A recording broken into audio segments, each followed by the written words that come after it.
ಬದುಕಿನಲ್ಲಿ ಬೆಂದ್ರೆ ಬೇಂದ್ರೆ ಆಗಬಹುದು ಅನ್ನುವಂಥ ಮಾತಿದೆ. ನೀ ಹೀಗ ನೋಡಬ್ಯಾಡ ನನ್ನ, ನೀ ಹೀಂಗ ನೋಡಿದರೆ ನನ್ನ, ತಿರುಗಿ ನಾ ಹ್ಯಾಂಗ ನೋಡಲಿ ನಿನ್ನ. ಅಲ್ರಿ, ತನ್ನ ಹೆಂಡತಿಯ ಕಣ್ಣಿನಲ್ಲಿದ್ದಂತಹ ಮಗುವನ್ನು ಕಳೆದುಕೊಂಡಂತಹ ಆ ವಿಷಾದವನ್ನು ಕವಿ ಹೇಗೆ ಕವನದಲ್ಲಿ ಬಳಸ್ಕೊಳ್ತಾರೆ ಅನ್ನೋದು.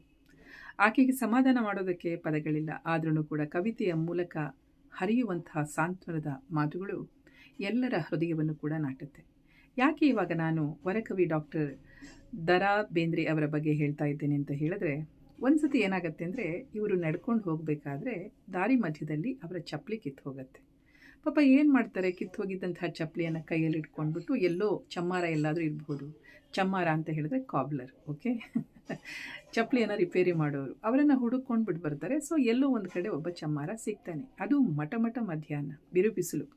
ಹಾಗಾಗಿ ಪಾಪ ಅವನು ಬಿಸಿಲಲ್ಲಿ ಕುತ್ಕೊಂಡ್ಬಿಟ್ಟು ಇವ್ರ ಚಪ್ಪಲಿಯನ್ನು ತಗೊಂಡು ರಿಪೇರಿ ಮಾಡೋದಕ್ಕೆ ಪ್ರಾರಂಭ ಮಾಡ್ತಾನೆ. ಆಗ ಬೇಂದ್ರೆ ಅಜ್ಜ ಏನು ಮಾಡ್ತಾರೆ, ಅವ್ರ ಕೈಯಲ್ಲಿ ಛತ್ರಿ ಇರುತ್ತೆ.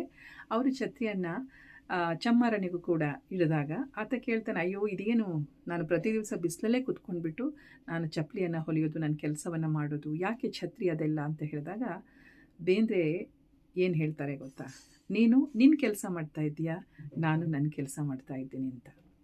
ಒಬ್ಬ ಕವಿ ಹೃದಯಕ್ಕೆ ಹೆಚ್ಚು ಹತ್ತಿರವಾಗೋದು ಈ ರೀತಿಯ ಬದುಕಿನ ಸನ್ನಿವೇಶಗಳಲ್ಲಿ. ನಮಸ್ಕಾರ.